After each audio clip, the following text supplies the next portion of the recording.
नमस्कार, मैं अजीत और आप देख रहे हैं ऑफ इंडिया। हाल ही में ट्विटर पर कंगना रनौत ने एक ट्वीट शेयर किया जो उनके मैक्सिकन वेकेशन से था। उसमें एक उनकी तस्वीर थी और तस्वीर आप अपने स्क्रीन पर देख सकते हैं। बिकिनी वाली तस्वीर है, समुद्र को निहारते हुए। इस तस्वीर में कोई समस्या नहीं है, लेकिन कुछ लोग होते हैं जिन्हें चुल मची रहती है कि दूसरों के निजी रहन सहन के तरीके पे, उनके पहनावे ओढ़ापे पे ज्ञान बहुत ज़्यादा देते हैं। वही हुआ कि उनके ट्वीट के कमेंट में जो है तरह तरह के आदर्शवादी कमेंट, और जिन लोगों ने कमेंट किया उनके हिसाब से जो है एक स्त्री को कैसे रहना चाहिए भारतीय समाज में, एक हिंदू लड़की को हिंदू शेरनी हो तुम, इस तरह करके बहुत विचित्र कमेंट्स आए हैं।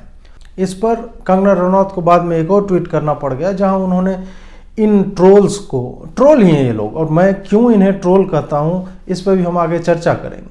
उन्होंने लताड़ते हुए कहा कि तुम किस तरह से स्त्री को देखते हो, ये तुम्हारा, it shouldn't be your business कि कौन क्या पहन रहा है, कैसे पहनना है। जब तक वो गैर कानूनी चीज़ ना हो या उसे समाज का अहित नहीं हो रहा है तब तक हमें लेक्चर नहीं देना चाहिए, मेरा ये मानना है। हमारी समस्या क्या है कि हम निजी जीवन में निहायत ही लीचड़ किस्म के हों, हम निजी जीवन में लड़कियों पे कमेंट करने वाले लोग हों, हम निजी जीवन में लड़कियों के साथ छेड़छाड़ होता हो या उनके हम स्टॉकिंग करने वाले लोग हों जो अश्लील कमेंट लिख रहे होते हैं हम अपने निजी जीवन में फेसबुक पे जाके। वैसे लोग ऐसे समयों पर जब कोई एक्ट्रेस है, और ये मैं मतलब इर्रेस्पेक्टिव ऑफ आइडियोलॉजी या रिलीजन या क्लास और ये कह रहा हूँ, ऐसे लोग वहाँ जाके जो है ज्ञान देने लगते हैं कि नहीं नहीं ये जो है भारतीय सभ्यता के विरोध में। भारतीय सभ्यता का न तुम भा जानते हो न तुम सा जानते हो। अगर तुम्हें किसी लड़की के बिकिनी में फोटो डालने से अगर समस्या हो रही है, हम अपने जीवन में सड़े हुए लोग होते हैं, लेकिन हमारा एक फसाद क्रिएट किए रहते हैं, हमारा एक प्रोजेक्शन होता है जो हम फेसबुक पे दिखाना चाहते हैं, जो हम ट्विटर पे दिखाना चाहते हैं कि हम तो बड़े ज्ञानी आदमी और हमें सभ्यता, भारतीय सभ्यता संस्कृति के फिक्र जो है वो हमसे ज़्यादा किसी को है ही नहीं। हम इतने चिंतित हैं कि हम देखो कंगना रनौत तक को भी बोलते हैं जो हमारे लिए बार बार आवाज़ उठाती है हमारी विचारधारा के लिए, लेकिन वो जहाँ गलत करेगी हम बोलेंगे। इस तरह का एटीट्यूड रहता है।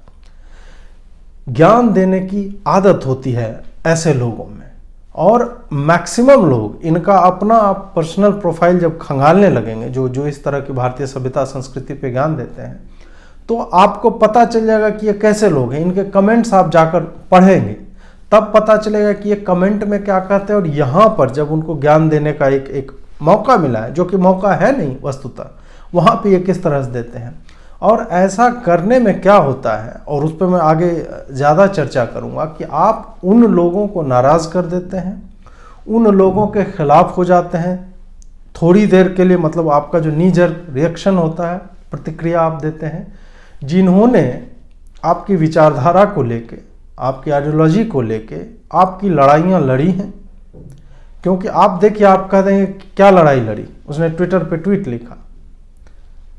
ट्विटर पे ट्वीट लिखना नैरेटिव को सेट करने में, ट्विटर पे ट्वीट लिखना एक विचारधारा को गति प्रदान करने में और उसको विस्तारित करने में, उसको प्रसारित करने में, ज़्यादा से ज़्यादा लोगों तक पहुंचाने में, क्योंकि उसका एक ट्वीट न्यूज़ बनता है और वो न्यूज़ जो है लाखों करोड़ों लोगों द्वारा पढ़ा जाता है, वो चर्चा का विषय बनता है।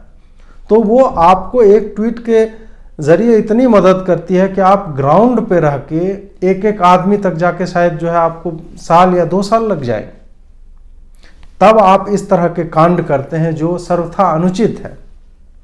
तीसरी बात, कंगना रनौत क्या है? एक्ट्रेस है। अब कल को कंगना रनौत किसी रोल के लिए रानी लक्ष्मीबाई बनती है, तब जो है आप उसको हिंदू शेरनी फलाना ढिमका कहते हो। और वही कंगना रनौत अगर एक पात्र को निभाते हुए वो दारू पीती हुई पकड़ी जाएगी, या उसका किसी ने फोटो शेयर किया, तो आप कहेंगे ये पियक्कड़ है। आप उसके जॉब को, उसकी पर्सनैलिटी को, उसके निजी लाइफस्टाइल को, उनका जो रहन सहन है, उसको उसके इस आयाम से आप अलग करके देखिए जहां वो ट्विटर पर आपकी लड़ाई लड़ती है। आपको काम किससे है? क्या आपको उसके फिल्मों से मतलब है? फिल्मों से मतलब है, फिल्में देखिए आप। आपको क्या इससे मतलब है कि वो क्या कपड़े पहनते हैं और उससे कौन प्रभावित हो रहा है? प्रभावित अगर फिल्मों से लोग इतना ज़्यादा होते तब तो फिर सारे लोग रानी लक्ष्मीबाई बने फिरते। और 90% मूवी तो प्रेम के ऊपर होता है, 90% गीत जो है प्यार पे है। तो दुनिया में क्यों नहीं प्यार और प्रेम क्यों नहीं है हर जगह पे? ये सब कहने की बातें होती।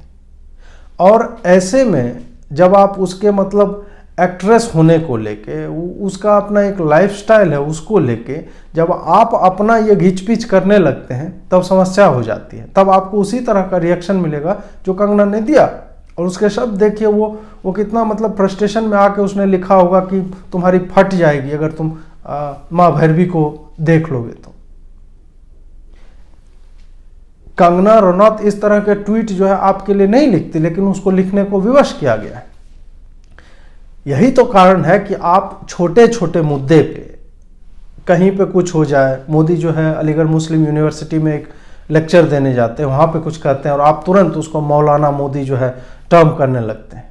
आप जो है राजस्थान में ये नौटंकी कर देते हैं कि मोदी तुझसे बैर नहीं, राजे तेरी खैर नहीं। आप जो है मध्य प्रदेश में कमलनाथ को चुन लेते हैं, क्यों? इन सब का कारण यही है कि आप उनके उस समय का, राजस्थान और मध्य प्रदेश में क्यों इस तरह की वोटिंग होती है?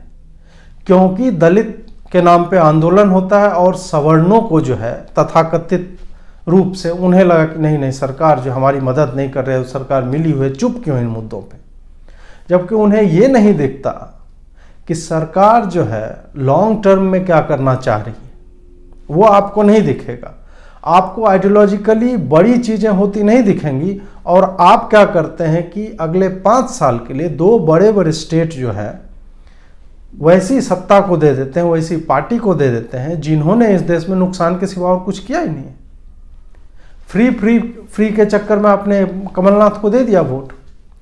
3 रुपये जब वापस आया आपको किसान की लोन माफी में, जिससे एक बीड़ी जो है एक किसान ने कहा कि इतने की तो मैं बीड़ी पी जाता हूं, उस तरह की लोन माफी होती है, तब आपको लगता होगा ना कि आप ये क्या कर रहे हैं। उसी तरह अपनी अज्ञानता और त्वरित प्रतिक्रिया देने के चक्कर में अपना बड़ा नुकसान मत कीजिए। कोई किसी के मतलब मैं बता दूं कि मैं नॉनवेज खाता हूं, कोई कह दे जो आपके सो कॉल्ड आपके तरफ के लोग हैं, नॉन लेफ्ट वाले हैं, तब आप जो उसको ज्ञान देने ने दारू पीता है तो गलत बात है, आपको नहीं पीना चाहिए, आपसे ऐसी उम्मीद नहीं थी अजीत जी कि आप नॉनवेज खाते होंगे, आप कैसे हिंदू हैं? तुम ना हिंदू के बारे में जानते हो, ना भारतीय सभ्यता संस्कृति के बारे में जानते हो। यहां पे किसी चीज का निषेध है ही नहीं। अगर निषेध होता कि कोई बिकिनी में पिक्चर नहीं डालेगा तो तुम्हारे बहुत पहले के जनरेशन में अजंता एलोरा की गुफाएं नहीं होती, उस तरह की फिल्म मेकिंग होती ही नहीं यहां पे जिस तरह की हो रही है। तुम अपना लिटरेचर उठा के पढ़ लो, बंगाल का लिटरेचर उठा के पढ़ लो, साउथ का लिटरेचर उठा के पढ़ लो, क्या जानते हो तुम सभ्यता संस्कृति के बारे में? स्त्रियों की स्वच्छंदता के बारे में क्या जानते हो तुम जो भारतीय समाज ने स्त्रियों को दी है? कुछ नहीं जानते हो तुम। और उसके बाद फिर ज्ञान जो है झोला भर भर के देने लगते हो, नहीं आप नॉनवेज खाते हैं, आप हिंदू हो ही नहीं सकते। तुमने क्या ठेका ले रखा है हिंदू होने का? जो अपनी निजी जिंदगी में एक से एक सड़े हुए लोग होते हैं, वैसे लोग जब आपको ज्ञान देने लगते हैं तो तुम आइडियोलॉजी को, तुम उस कॉज को कुछ भी मदद नहीं कर रहे हो, तुम उनको हार्म किए जा रहे हो। इस बात को समझो। अगर किसी बात पे ज्ञान नहीं है, किसी बात पे समझ नहीं है, तो या तो चुप रहना चाहिए या फिर पढ़ना चाहिए, उसके बारे में जानकारी इकट्ठी करनी चाहिए, समझदार लोगों से मिलना चाहिए, जानने की कोशिश करना चाहिए। ना कि तुम एक लिंच मॉब बन के, डिजिटल लिंच मॉब बन के उसी व्यक्ति पे, उसी नेता पे तुम जो है मतलब कुत्तों की तरह जो है झुंड में जाके अटैक करने लगते हो। और उसको अंततः तुम यही करोगे कि आज एक अटैक जो है तुमने कंगना पे किया, एक अटैक तुमने शिवराज सिंह चौहान पे किया, एक अटैक तुमने वसुंधरा राजे पे किया। क्या तुम्हें पता था कि अगली बार भी वसुंधरा राजे को ही सीएम बना देगी भाजपा? हो सकता है ना कि ऐसा नहीं होता, लेकिन तुमने मतलब तुरंत प्रतिक्रिया देने के चक्कर में अपनी लड़ाई, जहां तुम्हें फोकस्ड रहना चाहिए था, लोगों को यह समझना चाहिए कि हम क्या करने जा रहे हैं, हमारा बड़ा लक्ष्य क्या है, लार्जर पिक्चर क्या है, ये क्लैरिटी आपके भीतर होनी चाहिए।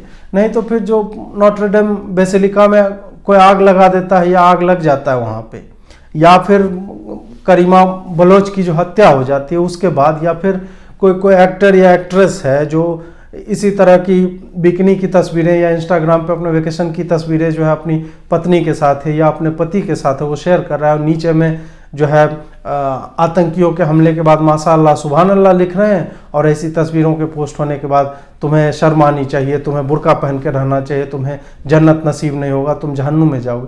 तुम में और उनमें क्या फ़र्क है? धागे भर का भी फर्क नहीं बचता है। तुम भी उसी तरह के एक्सट्रीमिज्म के राह पे जा रहे हो। तुम्हें जहां वैचारिक अतिरेकता दिखानी चाहिए, जहां तुम्हें आइडियोलॉजिकल एक्सट्रीमिज्म दिखाना चाहिए, वहां तुम जो है एक चोर के लिए वहां पे इकट्ठा हो जाती है लाखों की भीड़, और तुमने कितनी बार लाखों की भीड़ इकट्ठा की है। इसलिए तुम्हें इजी वे आउट लगता है कि नहीं, किसी को भारतीय सभ्यता संस्कृति पे हम ज्ञान दे देते हैं, और ज्ञान देने के चक्कर में यही होता है कि तुम उन्हीं को दूर करते जा रहे हो जो तुम्हारी लड़ाई लड़ रहे हैं। सरकार हो सकता है कि बदल जाए, सरकार परमानेंट नहीं होती है। अगर मतलब तुम समय काल ठीक है 5 साल रहे, 10 साल रहे, 15 साल, उसके बाद तो बदलेगी, 50 साल के बाद तो बदलेगी, लेकिन विचारधारा के बनने में, उसके डोमिनेंट होने में और उसके डोमिनेंट रहने में काफ़ी समय लगता है। ये इर्रिस्पेक्टिव ऑफ गवर्नमेंट जो है ये होता रहता है, ये एक सतत प्रक्रिया है। उसको अपने छिछलेपन से हमें बर्बाद नहीं करना चाहिए। इसलिए हम कहाँ पे क्या लिख रहे हैं, किन लोगों के वाल पे क्या लिख रहे हैं, और ख़ास करके उन लोगों के बारे में जो इन चीज़ों को लेकर सेंसिटिव हैं, जिन्हें पब्लिक लाइफ का उस तरह का अनुभव नहीं है, वहाँ जाकर आप इस तरह की बातें मत लिखिए।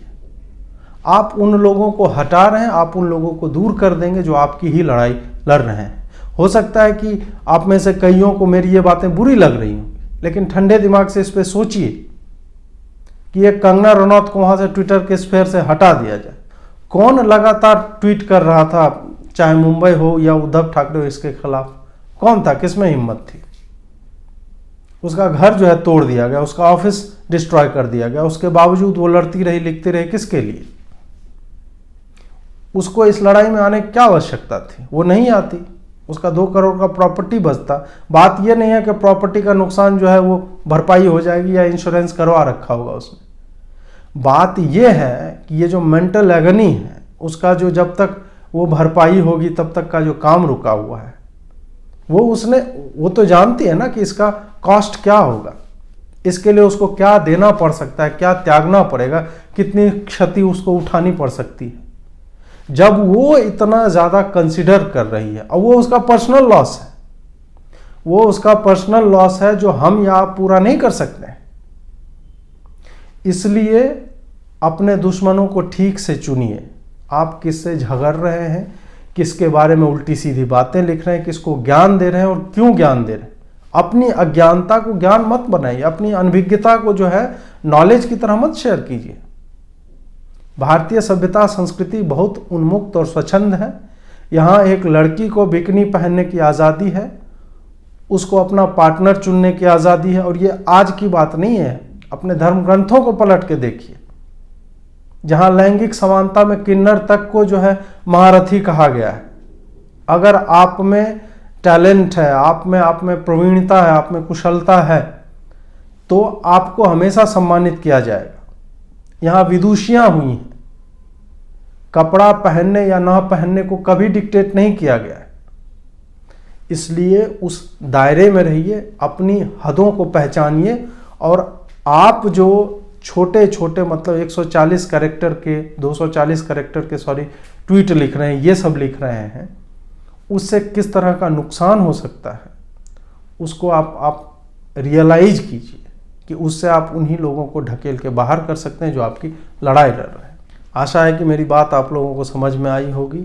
नहीं भी आई तो दोबारा वीडियो को देखिए, लाइक शेयर और सब्सक्राइब कीजिए। बहुत लोगों को मैंने सुना है कि नोटिफिकेशन नहीं आता है, तो एक बार आप जाके देखिए कि कहीं आपने नोटिफिकेशन जो है ऑफ तो नहीं कर रखा है। हम इसी तरह के वीडियोज़ आते रहेंगे। बहुत बहुत आभार आपका। नमस्कार।